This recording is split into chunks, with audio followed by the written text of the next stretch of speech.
दोस्तों सैमसंग का सबसे पतला और स्टाइलिश स्मार्टफोन S25 Edge हमारे पास आ चुका है। और वीडियो के स्टार्टिंग में डायरेक्ट बात करते हैं, क्या जरूरत है इस पतले स्मार्टफोन की? सिर्फ डिजाइन और एक्सपीरियंस के लिए बनाया गया है या एक बहुत बड़ा रीजन इस डिजाइन लैंग्वेज के पीछे छुपा हुआ है? क्योंकि आपको पता होगा बहुत सारे ब्रांड पतले स्मार्टफोन के ऊपर काम कर रहे हैं और सैमसंग नंबर 1 है इसको कमर्शियली अवेलेबल कराने में। वैसे तो अनाउंस हो चुके हैं अपना iPhone 17 स्लिम एयर, कुछ भी कह लो इसको। कहने का मतलब मल्टीपल ब्रांड्स काम कर रहे हैं और पतले स्मार्टफोन का ट्रेंड वापस से आ रहा है। तो डिटेल में सभी चीज के बारे में बताता हूं और मैं S25 Ultra as a primary smartphone use करता हूं, तो आपको बताऊंगा डिटेल में इस फोन को बनाने के लिए क्या क्या बलिदान देना पड़ा है। और तो और जो अपना S25 Edge है ये सैमसंग की 2025 लाइनअप में सेकंड बेस्ट स्मार्टफोन है। S25 Ultra के जस्ट बाद आ रहा है और S25 Plus से बेहतर है और प्राइस भी ऐसे ही कुछ है। आइए स्टार्ट करते हैं। सबसे पहले बता देता हूं कंप्लीट रिव्यू थोड़ी देर के बाद मिलेगा आपको, उसके लिए सब्सक्राइब कीजिए। लाइक लेकिन वीडियो को आज ही करना है आपको, ऐसा नहीं लाइक उस दिन,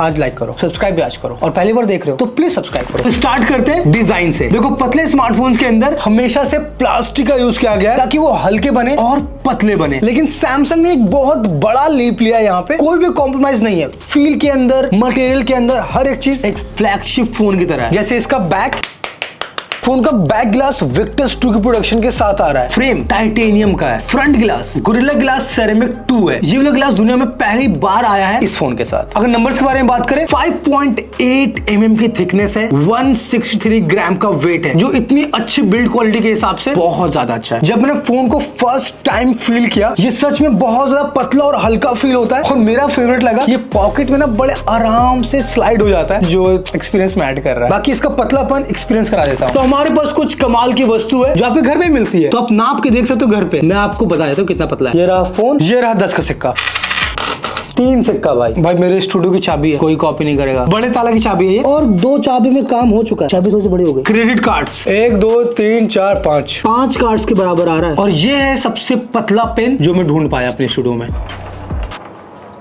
पेन मोटा हो गया है। अब सबसे इंपॉर्टेंट हाजमोला से भी कर लेते हैं। 2 हाजमोला बड़ा हो गया। वैसे हाजमोला चटकुला बहुत टेस्टी है।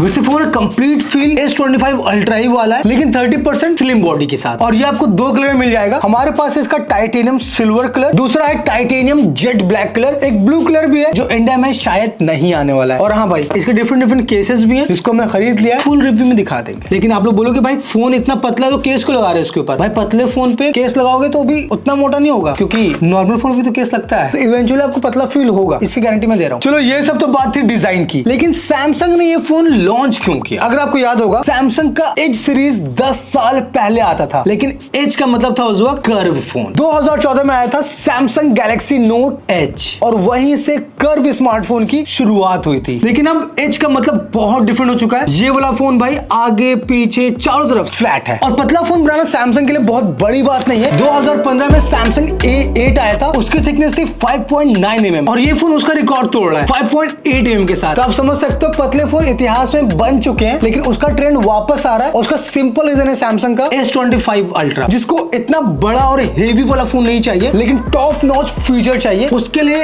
एज बहुत अच्छा फोन हो सकता है। मैं S25 Ultra यूज करता हूं और S25 Edge यूज करने के बाद ये फोन सच में बहुत बल्कि लग तो रहा है। और एक और रीजन है भाई, एप्पल का 17 Air आ रहा था तो सैमसंग ने बोला भाई हम आएंगे फर्स्ट। और सीरियसली बता रहा हूँ पतले फोन सब बहुत ज्यादा बनने वाले हैं, क्योंकि बहुत सारी टेक्नोलॉजी ऑलरेडी अवेलेबल हो चुकी है जो भी महंगी है बहुत, जिसके थ्रू पतले फोन पॉसिबल है। जैसे कि इस फोन को बनाने के लिए सारे कंपोनेंट्स को छोटा किया गया है, लेकिन उसकी परफॉर्मेंस छोटी नहीं हुई है, बहुत ही कॉम्प्लेक्स इंजीनियरिंग है। दूसरा रीजन है silicon carbon battery. Silicon carbon battery बहुत कम स्पेस लेती है, लेकिन परफॉर्मेंस और ड्यूरेबिलिटी ज्यादा देती है। बट अभी सैमसंग यूज नहीं किया है, लेकिन सिंपल रीजन ये है कि पतले फोन अब पॉसिबल है और सैमसंग उसमें नंबर 1 है। अब बात करते हैं क्या बेनिफिट है इस पतले फोन की। सबसे पहले तो भाई बहुत ज्यादा लाइट वेट है, कॉम्पैक्ट है, यूज करने में बहुत ज्यादा प्यारा और अच्छा फील हो रहा है। और मुझे तो पता ही नहीं चला भाई फोन है भी मेरे पास कि नहीं है, मतलब समझ रहे हो। लेकिन एक चीज फील तो हो गई, फोन टेबल से उठाने में थोड़ा सा तो उंगली को ऐसे प्रेशर डालना पड़ जाता है। ये उठ नहीं पा रहा था जितने आसानी से मेरे बाकी फोन उठ जाते हैं। याद होगा ना सिक्का जब गिर जाता है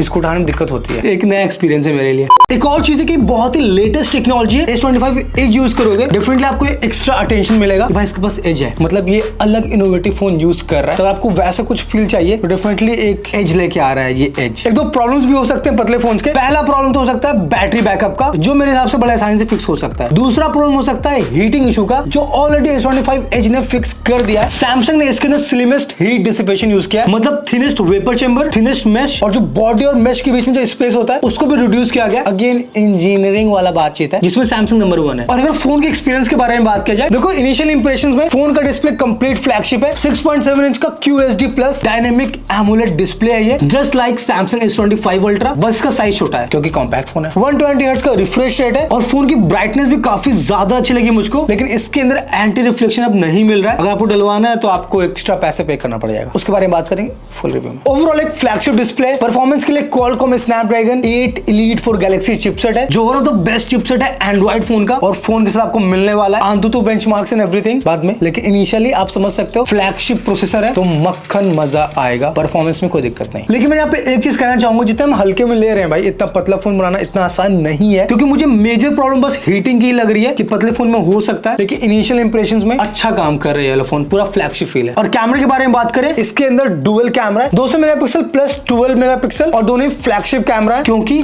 S25 अल्ट्रा से लिए गए हैं। लेकिन इसके अंदर टेलीफोटो लेंस नहीं मिल रहा है, और सेल्फी कैमरा 12 मेगापिक्सल का। कैमरे का जो इंटायर एक्सपीरियंस है वो बाद में। और बैटरी के बारे में बात करें, 3900 mAh की बैटरी मिल रही है फोन के साथ, जो 12 वॉट की फास्ट चार्जिंग सपोर्ट करती है। 15 वॉट का वायरलेस चार्जिंग भी है इसके अंदर, और 2025 के हिसाब से डेफिनेटली आपको बैटरी साउंड कर रही होगी कि कम है, लेकिन नॉर्मल यूज पे आराम से एक दिन की बैटरी लाइफ मिल जाएगी। और फ्लैगशिप चिपसेट है तो जो बैटरी मैनेजमेंट वो भी ठीक रहेगा। तो अब सिंपली दोस्तों टाइम आ चुका है,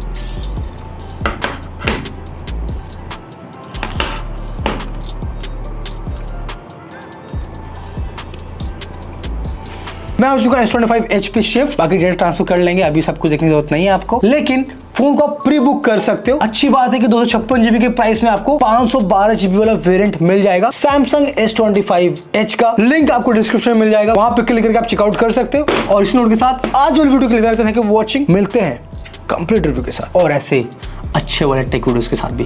बाय।